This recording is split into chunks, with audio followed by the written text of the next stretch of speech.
After seeing so many silly arguments and claims all over the internet, especially on TikTok and Twitter, and doing multiple reaction videos on this topic, we're finally here. Naruto vs Luffy, at least top 5 most debated anime matchups in the history of anime debates, having some of the most toxic fanbase ever. I'm here to prove beyond reasonable doubt, using irrefutable proof and empirical evidence, who wins this fight. And guys, I'm looking at this script and this will probably be a long video, but I promise you to be worth it. My subs already know how I do, so without further ado, let's dive in. Let's get to the breakdown. We're going to start with attack potency and destructive capacity. Currently, Luffy easily scales to the strongest active characters in the One Piece verse, especially since the Wano arc, even before awakening his strongest form, Gear 5. But let's start from the bottom and build it all the way up. Initially, when I wrote this script, I was going to talk about Luffy all the way from pre-time skip, but those forms of Luffy aren't really relevant here in terms of his power level. For the most part, he just goes from town level to city level. I don't even think he's mountain level pre-time skip. But moving on to post-time skip, this is where things begin to change for Luffy. I mean, his elephant gun in Fishman Island was nice, but it's not even close to when he fights Doflamingo in Dressrosa.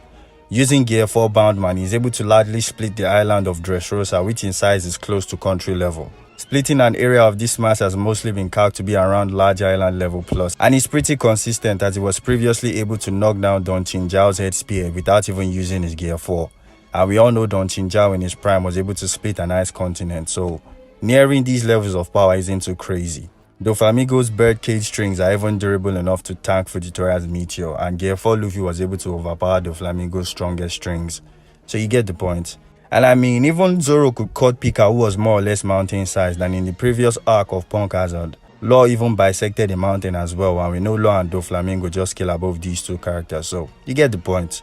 Mountain level plus to island level Luffy at this point in the story is pretty fine. Luffy would go on to get even way stronger after taking a beat down from Katakuri and being forced to level up. He would utilize another form of Gear 4, which is Snake Man. Now, it's important to know that in the context of this fight, Snake Man wasn't used to amp his power, but rather his speed. Luffy just got stronger in the general sense after fighting and adapting to Katakuri for so long. But his gears in itself are several times multipliers on top of his base, and Luffy, who in the previous arc was already clocking at island level, he would more or less reach the country level ranges fairly to defeat Katakuri. Fast forward to the latest arc in the anime, that's Wano arc, and this is where One Piece just power creeps like crazy, and of course so does Luffy.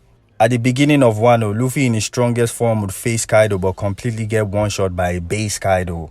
And then after learning Ryo Haki in the Udon prison, Luffy's power just ridiculously skyrockets as we see in Roof Piece. He is able to hang with not just Kaido but Big Mom as well at the same time. So Luffy went from being one-shot in his strongest form by a base Kaido at the beginning of Wano to scrapping with hybrid Kaido in Roof Piece while he's in his base form at that. So at this point, his base is already greater than his previous Gear 4. And scaling to Kaido is probably the biggest of deals, as we know Kaido is more or less the strongest Yonko, bar Shanks. And he's even stated to be able to stop Blackbeard, who obtained Whitebeard's Gura Gura no Mi Devil Fruit. Now we know Whitebeard with his Devil Fruit is stated to be able to destroy the One Piece world. And of course, this isn't to say for a fact that Blackbeard would have as much power as Prime Whitebeard with a mastered Gura Gura no Mi. But even when he literally just got it in Marineford, he was able to bring down the entire Marineford structure and destroy a significant part of the whole island as well. And with 2 years of mastery, we can only imagine what he will be capable of right now. That being said, Whitebeard in Marineford was still referred to as the strongest pirate, being able to output continent levels of power by tilting tectonic plates and causing continent-shaking tsunamis and natural disasters.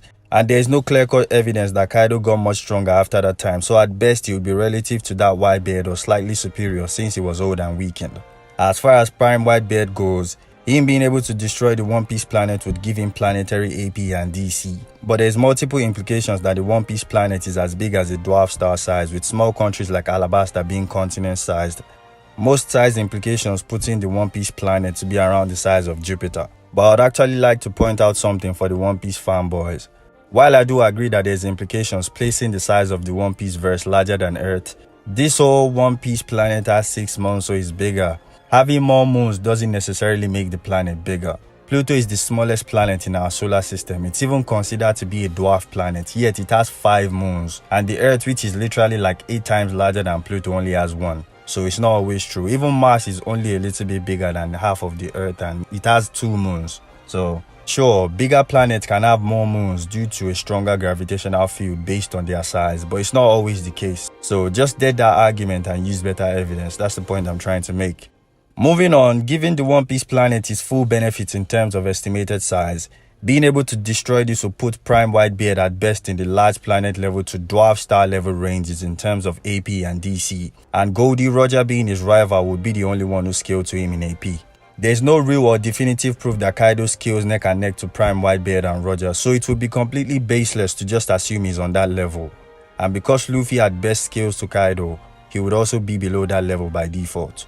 That being said, Kaido and Luffy's attack potency for the most part should easily be in the multi-continent ranges to moon level, massively outscaling small country to country level characters like Katakuri, and even another Yonko like Big Mom who should easily be in the continent level ranges pretty casually. Kaido even had the entire island of Onigashima floating up in the air the whole time the roof piece fight was going on, and the size of Onigashima Island seems to be pretty inconsistent from different angles, but it's still a pretty big island, with lifting it mostly calculated to be around large island to small country level, and this is just a very casual feat from Kaido. Luffy in Gear 5 would then proceed to use his strongest attack, which is the Bajan Gun, a real and Conqueror's Haki infused fist so big and strong, implied and stated it was going to destroy the island of Onigashima. Throwing an island-sized punch at Luffy's attack speed, no matter how you look at it, is going to end up in the multi-continent ranges, so you can see the consistency here. That being said, even in Gear 5, Luffy still struggled to beat Kaido, so we know they are more or less in the same tier and damn near equal. So Luffy's Gear 5 attack potency will put him at multi-continent to moon level AP in his strongest form. And in terms of DC and what he can actually destroy, island to country level. You can argue continent level as well. And unless you think he scales to Prime Whitebeard and Roger, who are at best dwarf star level, and there's really no proof of that. Even Kaido didn't think he was ahead of those two, but if you want to put Luffy in that tier, then sure, go ahead. Now for Naruto's AP, lucky for us, is much easier to scale than Luffy's. I'll take the forms of Naruto needed and scale their AP respectively. In Sage mode, Naruto's attack potency would be in the multi-continental ranges, having enough power to contend with the Nine-Tails, a creature stated to be able to destroy the planet pretty casually, and this is the Nine-Tails with only half of its power and no Jinchuriki amp.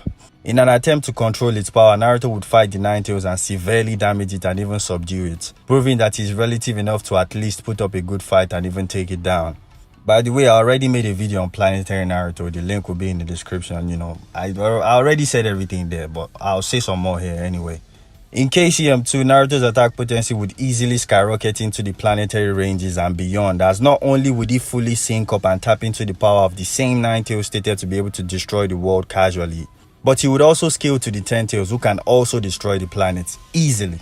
From outwitting multi-continental attacks like its Biju bombs and even its natural disaster cataclysms as well.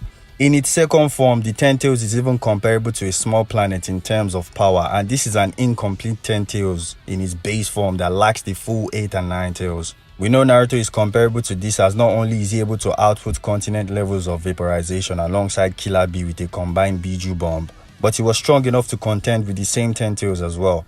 Kurama is also the strongest Biju, having the most chakra amongst the tailed beasts, and the Ten-Tails being the aggregate of all 9 of them, Kurama would have the largest composition of it, so scaling to him is pretty consistent.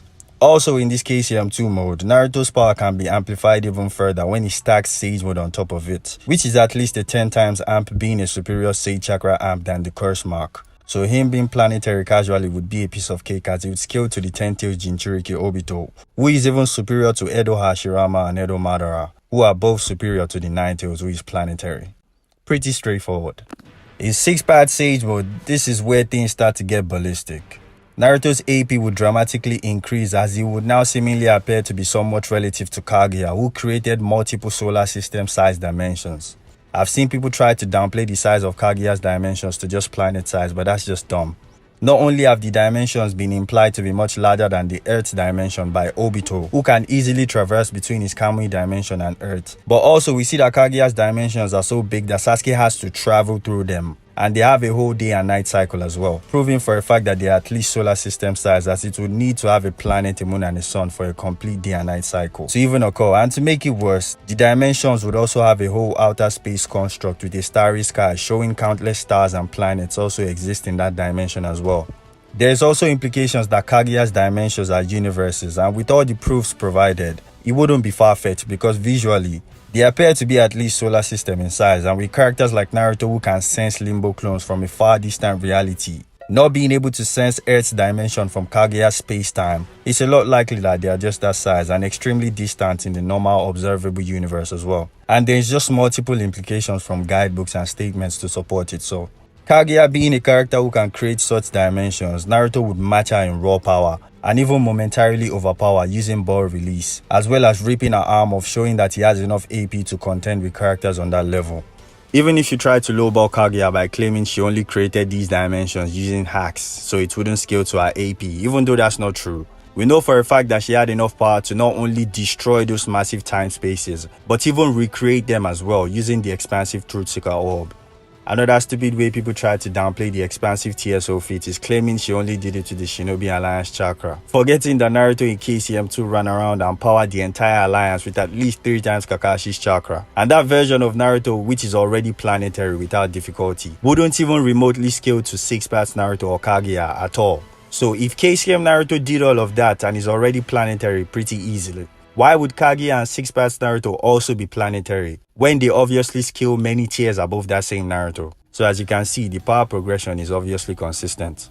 Besides, if the chakra she got from the alliance was more than she could handle herself, then she would have turned into a blob like Madara did or exploded, because people can't just take in any amount of chakra their bodies can't handle. And the fact that she absorbed that much chakra just fine without going berserk proves that it's within a normal chakra capacity anyway. Naruto and Sasuke would also proceed to create an entire moon to seal Kaguya and launch it into space. And this is just a casual continent level feat they both performed, which didn't take much of their power, as they would go on to fight a deadly battle that shook the entire planet. So this is just more proof that planetary attack potency is just casual for these guys. For Naruto's attack potency post Shippuden in the blank period, which is him at age 19, so that's Naruto the last, a chakra cannon is created powerful enough to destroy the moon and is powered by roughly 300 shinobis max. And we know KCM2 Naruto had enough chakra to power over 10,000 shinobis, proving once again that he had planetary levels of power in a much weaker form. And in this same movie, he was able to destroy the Tenseigan chakra sphere, which is strong enough to tank the force of the moon crashing into the earth with enough force to destroy it. Naruto would go on to one-shot this same chakra source with a base Rasengan, so Naruto in just his base form would have planetary AP with a casual attack like an ordinary base Rasengan. Naruto also defeats Toneri, the same dude who casually split the moon beyond its gravitational binding energy pretty easily. And not only does Naruto block that same attack without using his full power, he then proceeds to one-shot Toneri in a partially transformed state. Toneri who can also destroy the planet, by the way, and he was literally going to do it. So yeah, Naruto the Last just has enough AP to one-shot characters that scale well above planetary, even without using his full power. For Hokage Naruto's attack potency, we already know that even in his base form, he would scale above Kaguya, who is at least multi-solar system and possibly universal. But even more so, he would scale above characters like Fused Momoshiki, who is also superior to Kaguya as well. Momoshiki, who in his base form is also able to create his dimensions, which are referred to as parallel dimensions to the real world of Naruto's. His dimensions also having a complete day and night cycle, an outer space construct, as well as a full starry sky. So you can't even debate this. Momoshiki even had enough power to absorb chakra beyond the dimensions he created and absorb an entire star, proving even more that these characters are easily above that star level tier. And that same Momoshiki who can absorb and eat up entire stars in mere moments could only obtain half of Naruto's chakra after several hours of absorbing and draining Naruto, proving that his chakra capacity is much more than the stars Momoshiki previously absorbed. And even after getting half of his chakra absorbed by Momoshiki, who evolved by eating Kinshiki, who is also stated to be able to split worlds, Naruto in his base form was still able to contend with Fused Momoshiki, and when he goes into KCM, he just outboxes. There's also the fact that Hokage Naruto in his base form had so much chakra. The space around his universe started to tear and crack due to its ridiculous reserves. Otsutsuki's detected that the space-time curvature of the dimension has been largely exceeded beyond its norm. Space-time curvature being the curvature of space due to the masses of objects within it. And the mass of Naruto's chakra added onto the earth was so much that the fabric of space began to wear and tear. So, this is just another one of the implications that these characters are possibly universal. And of course, we have Baryon Moon Naruto, which is the strongest form. His attack potential ridiculously shits on everything I previously said, as he would scale even higher than the likes of Ishiki, who dwarfs all the previously mentioned Otsutsukis in power, as well as Hokage Naruto. Baryon mode being an amp comparable to nuclear fusion, which is literally millions of amp in terms of energy, which makes sense why he's able to completely destroy Ishiki in this mode. I mean, he previously got low diffed in KCM and 6-pass mode alongside Sasuke, but anyway, how much of an amp it actually is unquantifiable, but we just know it's an exponential boost. So with all that being said, in summary, Naruto in weaker forms like Sage mode, KCM1 and KCM2 would easily be in the multi-continental to planetary plus ranges in terms of attack potency. 6-pad Sage mode being amped to star to solar system, scaling to Kaguya, a being who created at least multi-solar system size dimensions. I mean, it's pretty obvious. Naruto the last to Hokage Naruto having multi-solar system in base form to possibly universal AP at its strongest form, and Baryon mode Naruto who just exponentially scales above all of them. So AP easily goes to Naruto and it's not even close. For the One Piece verse, you would have to use overextended headcanon and give Whitebeard's statement his full benefit just to get them to planetary, as there's no real or concrete proof or evidence to support the planetary meta, whereas in the Naruto verse, you not only have statements, but you have corresponding feats and evidence to back it up, so you get the point. Moving on to durability and regeneration. For the most part, their durability would correlate to their attack potency, as their bodies would actually have to be strong enough to survive the counter force being generated from their attacks in order for it not to crumble apart. So, you know, Newton's third law and shit. So Luffy having multi-continent to moon level AP should mean he's durable enough to withstand attacks on that level without dying. And Naruto having at least multi-solar system to universal level AP means he can withstand attacks on such levels. But if you wanted to get technical about it, Luffy being a Zoan Devil Fruit user makes him durable enough to withstand multiple stabbings mid-fight. You know, he can easily fight through getting poisoned with highly toxic venoms as well, like in his fight against Magellan at Impel Down. He can tank ridiculous levels of beatings from country-level characters like Katakuri, who beat him up for several hours. That was a funny fight. And in Rooftop Wano, he could even withstand multiple attacks from Hybrid Kaido before getting knocked out, so yeah. Luffy's durability can be taken a step further, as he can also fight through attacks that bypass durability, like when he tanks multiple shockwave attacks from Rob Lucci back in Endy's Lobby arc, and this was pre-time skip Luffy, albeit this was done at high difficulty and he damn near died. You know, let me point that one out. He could also fight Jinbei and tank some of his durability negation attacks as well, like his Fishman shockwaves. Even Kaido, who can use real haki, needed multiple hits on Luffy before he could knock him out, so yeah. And in Gear 5, he's also shown to be able to tank high impact blasts like Kaido's Bolo Breath, which can vaporize mountain tops, and in Gear 5, he just eats those attacks and keeps going. And even though he's weak to cutting attacks, he's still able to continue fighting after getting shredded by a barrage of slashing attacks from Kaido. So yeah, Luffy is definitely a tank.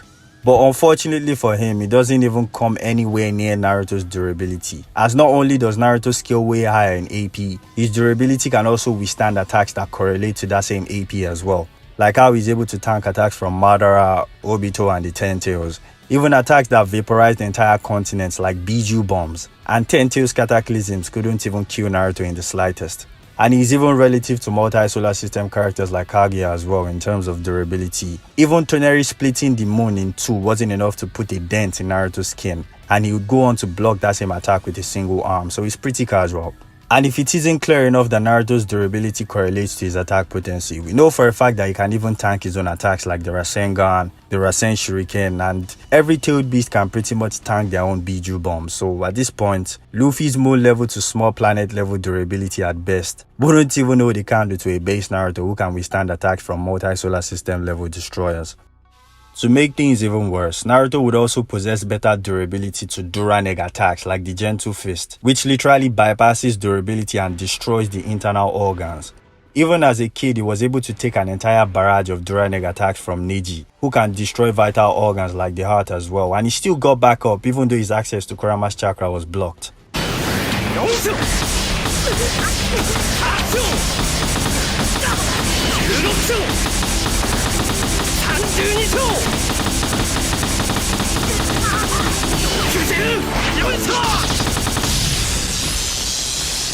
Showing that even with his sheer power and no regeneration, he can keep fighting even after taking internal destruction damage.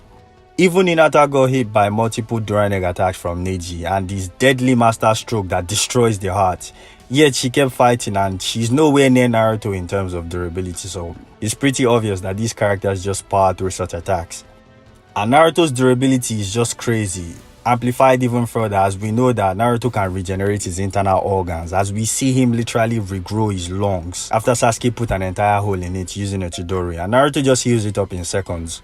Even the chakra of the Nine Tails itself is considered to be poison greater than Sasori's, which can cause cell degradation, and Naruto has a strong immunity to this as well. He can also tank attacks like the Rasen Shuriken, which destroys on a cellular level, and on top of his ridiculous AP, he has the Truth Seeker Orbs, which has existence erasure, potent enough to destroy even the soul itself. And Naruto can tank attacks like these with his 6 parts chakra durability being able to negate this. So even if Luffy tries to bypass Naruto's durability, he's more than capable of withstanding every of his real haki punches, as Luffy's Durandeg attacks are AP based, with him being able to send his haki directly, projecting it into his target's bodies, into their insides. But Luffy being ridiculously weaker than Naruto wouldn't help him do anything with his Durandeg, as we've seen characters like Fuse Momoshiki who scale way higher. He can also bypass durability using Gentle Fist to attack Naruto, and Naruto just tanked all of the Gentle Fist attacks in base form. So yeah, Luffy's Durandeg attacks are quite meaningless, as Naruto has shown to be able to tank Durandeg attacks on a far higher tier of power. So even if Luffy's attack potency was equal to Naruto's, Naruto can just regenerate and regrow his vital organs without any difficulty whatsoever. On the other hand, in comparison to Naruto, Luffy only has low level healing factor being a Zoan Devil Fruit user, and he's never shown top tier regeneration like Naruto, who can regrow entire vital organs. Luffy can coat his entire skin in haki to reduce the effects of Kaido's Durandeg attacks, but real haki has been shown to cause rupture type destruction on objects like trees, and even when used on characters who can't even regenerate like Naruto, they can still bear through the attacks. So you get the point. Luffy would also be extremely vulnerable to Naruto's attacks, as his durability can get bypassed with casual attacks like the Rasengan, which implodes the target from the inside out, sending the compressed pressure of the attack to get blown out from behind them. Even a character like Kabuto, who can revitalize his entire cell structure and regenerate them, he got taken down by Kid Naruto's first Rasengan. Naruto also has the Rasen Shuriken, which destroys on a cellular level, and Luffy wouldn't be able to tank this, as he's never shown to withstand attacks that can destroy cells, or tanking attacks with a far higher attack potency than his durability on top of that. So there's also attacks like the Frog Strike, which is a Sage Mode attack Naruto can use. He can send shockwaves right into his target's body and crush them on the inside. And the Truth Seeker Orbs, which have existence erasure. I've seen people make silly arguments like haki can negate existence erasure. And this is obviously baseless, as not only has Luffy never been shown to negate attacks that can erase existence itself, even way beyond the spiritual level, which is the soul, you would have to prove that his durability can withstand attacks on Naruto's AP. So it's like, even when you highball Luffy to dwarf star level, at best, he still wouldn't scale to Naruto, who in his base form should be at least solar system level. And if you disagree, provide real feats and showings in the comments, and not silly ass baseless claims. I don't want to hear that. Moving on to stamina and endurance. When considering how much stamina these two characters have, they are both monsters in their own rights, with Luffy having enough juice to fight for several hours even after sustaining severe damage, and even when bearing through ridiculous pain while he's bleeding out, he can last for 12 hours like that time Ivankov helped activate his body. He can also power through intense internal bleeding and poison as well, while fighting multiple opponents back to back without rest, and even while having quite a chunk of his torso missing, he could still keep going in his fight against Katakuri. The problem is, nothing Luffy has done even remotely comes close to Naruto, who can withstand multiple stabbings and just keep going without any problem. I mean, Naruto gets stabbed pretty much all the time, and it's not even a big deal. His body is so crazy it can bear through the Nine Tails chakra, which is poison itself, constantly destroying his insides every single time he went out of control. I think Jiraiya or Yamato pointed this out. Naruto's body was forced to be in a constant state of damage and repair, which shortened his lifespan. On top of that, even with his own base chakra alone, Naruto has enough stamina to train for 6 months straight without collapsing. And this was just early Shippuden Naruto. And in the war arc, he was able to fight for 3 to 4 days straight against some of the strongest opponents in the war, who were all at least planetary. And Naruto did this while protecting the Shinobi Alliance at the same time, after sharing his own chakra to tens of thousands of Shinobis, yet he still had enough for himself to keep going.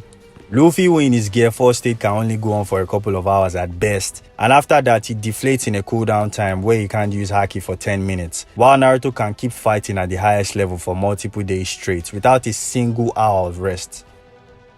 In Gear 5, Luffy has shown to be able to somewhat revive himself, but the limits of this is unknown, and besides, he's still very vulnerable to attacks and still gets tired as we visibly see Kaido tear him apart and wear him out. So Luffy can barely fight for a whole day straight, while Naruto can fight non-stop for 3 days, enduring maximum damage, and he can even train for months if he wants to, so he easily outclasses in stamina and endurance. Moving on to speed. So, if Luffy is way weaker than Naruto, way less durable, and not even anywhere close in stamina, how exactly does he fare in the speed department? This is by far the most contentious factor of this fight, but I'll try not to calc stack and use unnecessary multipliers as this tends to create outliers and inconsistencies. So, in pre-time skip, Luffy is able to react and dodge light beams from Nero, who can use the slow beams stated to be photons, and he did all of this in his base form, so that's crazy. The monster trio could also react and dodge pacifista lasers, who are based off Kizaru's light devil fruit. And dodging this has mostly been calculated to be around the relativistic range, considering the distance the attacks were launched from. And based on multipliers, I've seen people calc pre-time skip Luffy to FTL using Gear 2nd multipliers on top of his base. That's fine, but depending on your interpretation, one could actually debate the validity of these feats and scaling, as it's stated and confirmed by Oda himself that Kizaru is the fastest One Piece character and he moves at the speed of light. And this is important because in every interaction Kizaru had with pre-time skip Luffy, it resulted in him getting blitzed pretty badly. Kizaru even tells the worst generation verbatim, "Have you ever been kicked at the speed of light? Not faster, but at the speed of light," implying that's his attack speed, at least in that moment. And Luffy, who could react to pacifista lasers and the other worst generation members, they just kept getting blitzed the whole time. So it's really weird as these scalings are very inconsistent, especially pre-time skip. But post-time skip Luffy should definitely scale to the speed of light and even higher, as there's much more light speed feats and implications in there. I'm not talking about him reacting to that pacifista laser because that was from a distance and it was aim dodging on top of that, as he's implied to be using observation haki, so it's not even FTL. But with other characters like Sanji's brother stated to have light speed lasers and raid suit as well, and these guys are by no means top tiers of the verse, with characters like Katakuri being way superior to them, yet he kept outpacing Luffy ridiculously until Luffy used Future Sight to bridge the gap. You get the point. Luffy would get way stronger and faster post OK Kylan and go on to scale to way faster characters like Kaido, who could outpace Gear 4 Luffy at the beginning of Wano. And post Rio Haki training in Udon, Luffy in base form was already faster than the previous Gear 4 form of him that got knocked out by a base Kaido. So yeah, and with the Gear Amps, he would obviously get faster on several levels. All these feats and implications would put Luffy around the FTL to FTL plus range in terms of combat and reaction speed. On top of that, he has Future Sight observation haki, which gives him the ability to see a couple seconds into the future, so he's pretty lethal. FTL plus is a pretty good spot for Luffy, but if you decide to calc stack and hype him up to MFTL, I mean, I'd rather not do that and just use actual tangible feats instead. But if you want to go ahead, I'm not gonna stop you. Naruto's speed is also pretty insane, as we see him outpacing characters like Haku, who can move at the speed of light, and this was a feat he achieved with only droplets of QB chakra, which doesn't scale anywhere near his top forms later in the verse. Even in part 1, characters like Itachi could shoot light speed water bullets and Kakashi could react to them as well with his Sharingan, and none of these characters are anywhere near the god tiers of the verse. In the data book, Sambo characters are stated to move like light, and these characters easily get blitzed by low to mid Kage level shinobis.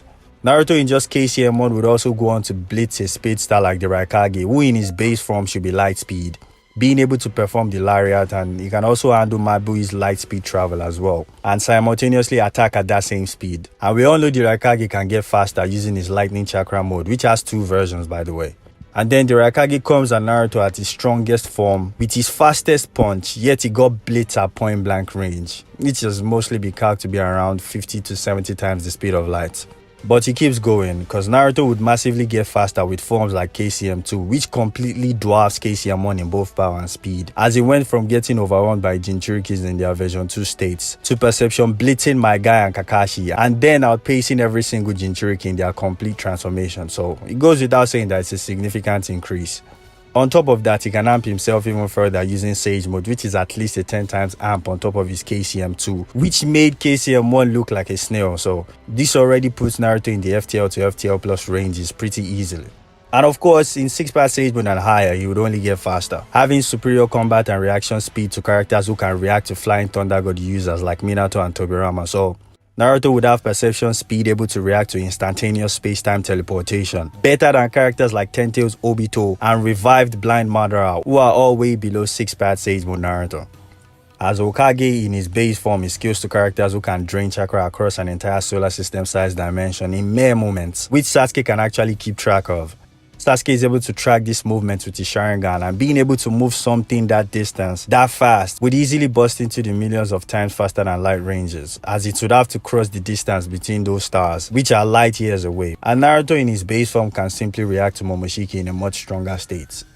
And if you want to know that these characters actually scale to the speed of their chakra, you have characters like Naruto in KCM, he can extend his chakra arms. You have the Susanoo users as well, projecting their chakra outside of their body. They can fire and project their chakra out at their attack speed, so you get the point. And this is also pretty consistent, as Kaguya, who should be weaker than Fused Momoshiki, can physically move chakra all the way from the earth to our time spaces in a couple of seconds, and Naruto can react to this.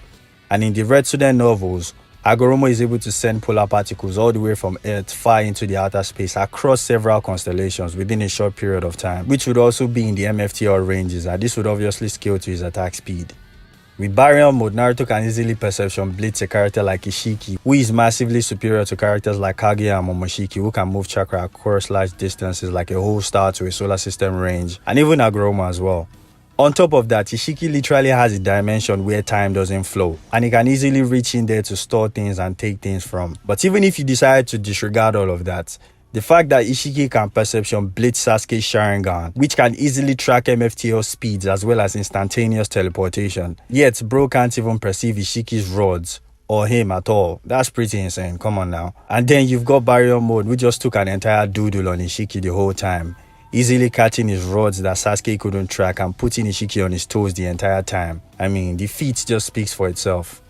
The way I see it, both Naruto and Luffy at their strongest and fastest forms should easily clock in the FTL to FTL plus ranges pretty casually, with Naruto having better arguments for MFTL using tangible feats and scaling to other god tiers of the verse. You can maybe use wacky calc stacking to get Luffy to MFTL ranges, but even using KCM multipliers alone, you can get Naruto there as well. Having enough chakra to arm tens of thousands of shinobis in both power and speed.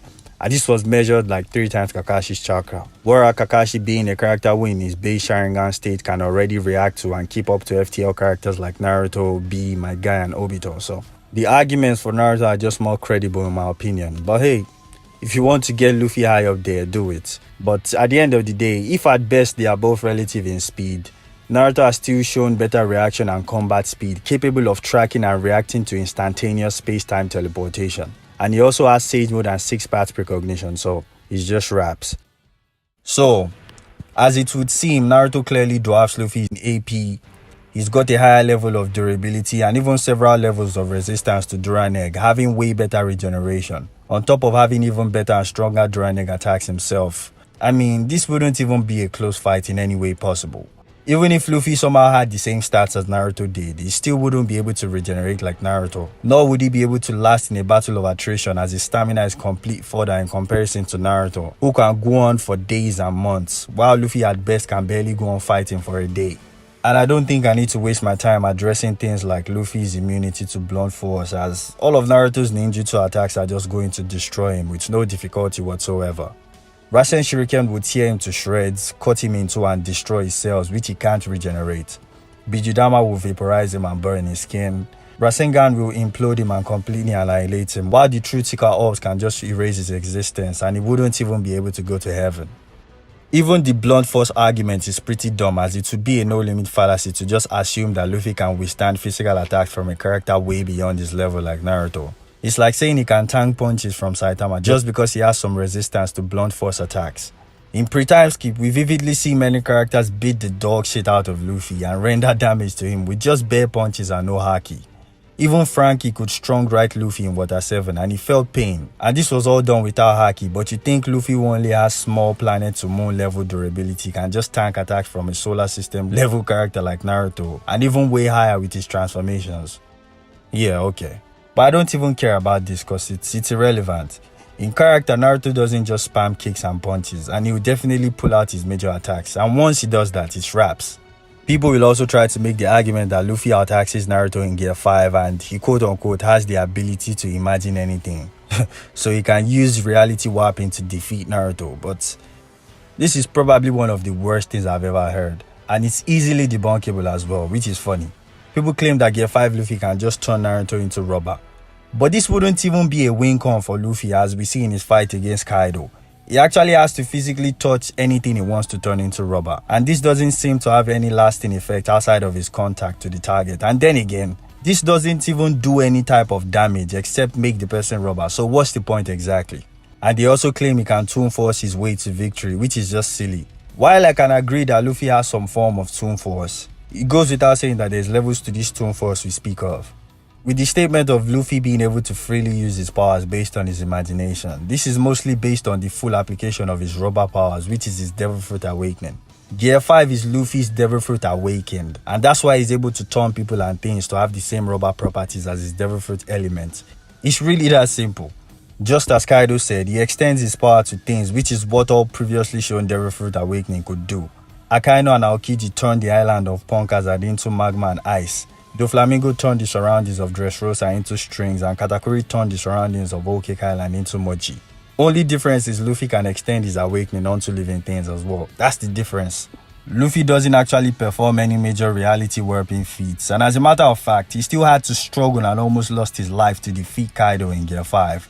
He was still very much weak to cutting attacks as Kaido shredded him multiple times. He still got damaged by Kaido's Bolo Breath, and still had to guard against Kaido's attacks multiple times, so he couldn't just imagine his way into victory. He still very much had to damn near die just to beat Kaido. And when Kaido turned into his Dragon Magma form, Luffy in Gear 5 even got his skin burnt by him. So where exactly is this imagination power and Toon Force you all speak of? What Luffy has in Gear 5 is low-level reality warping that can't even get him past characters on Kaido's level. Reflecting a Bolo Breath, he simply turned the ground into rubber and redirected the attack. It's nothing out of the ordinary. Claiming he'll be able to do the same for an attack way beyond his level like Naruto's Biju bombs is just crazy and disingenuous. Considering how on top of all that Toon Force, he almost died just to defeat Kaido, who himself doesn't scale anywhere close to Naruto. I mean, why couldn't he just imagine Kaido dead? Or imagine him losing his Haki or some shit? Like, just use the Toon Force and power of imagination you all like to wank. Like, or maybe his battle IQ is really low and he couldn't think of those things. I don't know. So at the end of the day, statements and arguments like that, they just lack any critical thinking and common sense. And they are simply disingenuous to the corresponding feats shown in the source material. So people just like to talk. There's also the future sight argument, and this one is funny as not only can Naruto be argued to be way faster than Luffy, and even with future sight, you can still get hit if you yourself aren't fast enough to dodge the attack, and we see this happen in his battle against Kaido. But Naruto can literally clone himself over 1,000 times, with every clone being relative to him in power, speed and durability. So he can easily just jump Luffy and overwhelm him with numbers. And before you say he'll use Gomu Gomu Gatling to destroy all the clones and take them out, remember that these are KCM clones that can dodge the attacks and even fire attacks of their own as well. So Luffy could literally get taken out of the fight without the original having to step in. And we know Naruto's clones can even undergo a full-tailed beast transformation and launch all kinds of high-impact attacks as well. Besides, Naruto is used to fighting characters with multi-step recognition and still able to keep up with them in speed and create openings to land attacks pretty easily. On top of that, he has cosmic awareness and sensory precognition, so you can just counter Luffy's future sight with all of that. Luffy could literally throw 1,000 punches at Naruto and it wouldn't even come anywhere close to killing him. Naruto would tank every single hit and get up just fine. It would be like how Kaido tanked all of Luffy's Gear 4 punches in just his base form and proceeded to one-shot him. Just like that. Naruto would simply eat all of Luffy's attacks because they simply scale way below his durability.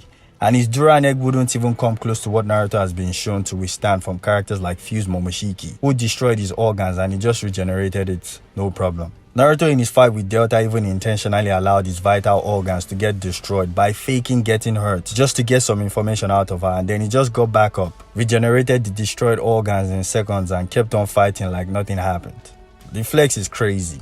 Luffy on the other hand won't be able to get up from any of Naruto's serious attacks. I mean, a massive Rasengan from an exhausted base Naruto was strong enough to kill Fused Momoshiki and launch his ass into outer space. You've got the Bijudama, which are attacked with a higher destructive capacity than anything Luffy can do, so he wouldn't even be able to outrun the impact. And then Naruto has one-shot attacks like the Rasen Shuriken and Truth Seeker Orbs. And to make things worse, Naruto can fuse these two attacks together. He used this attack to one-shot Madara's multi-continent meteors in the 4th Great Ninja War. So I mean, how is Luffy supposed to survive an attack that is not only way above his AP and durability, but can also destroy his cells, his entire existence and his soul? Like, this is a serious question. How is Luffy getting up from that? I want to know.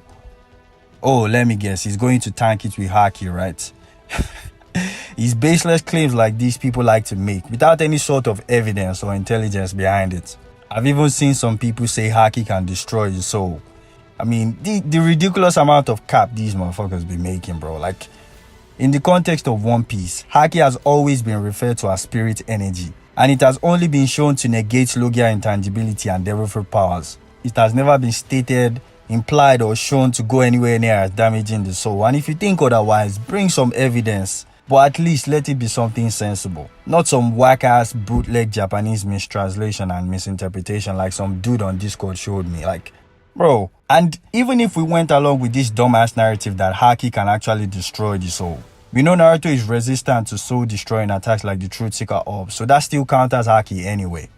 But man, this is already a long ass video, but I feel like I've said all there is to be said. I've defended and skilled both characters rightfully, even going as far as giving Luffy all the benefits, overrating him all the way to the strongest of the verse, which is potentially dwarf star level in attack potency, yet he still doesn't scale to 6 parts Naruto.